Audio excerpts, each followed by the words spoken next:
Yesu Kristo daima na milele. Mwenye uto lakini chona yale ka kwenye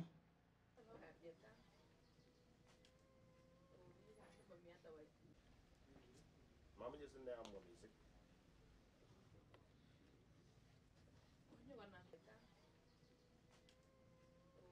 tesa mtoto yangu na mtoto yangu ilikuwa tegemeo langu. Sasa mimi naomba kwa unyenyekevu utuombee sisi, mtuombee sisi, hasa kwa president. Uone sisi tumeteseka. Father ilikuwa anafunza watoto. Father ilikuwa tegemeo langu kwa kila jambo. Sasa nitafanyaje?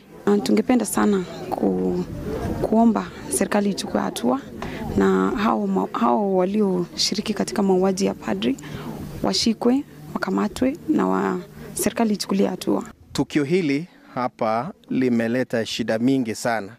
Limetustua sisi wote, kanisa na pia na serikali. Na Alois alikuwa ni mtumishi wa Mungu. Yeye hakuwa askari, hakuwa na silaha na alienda huko kulitangaza neno lake Mwenyezi Mungu.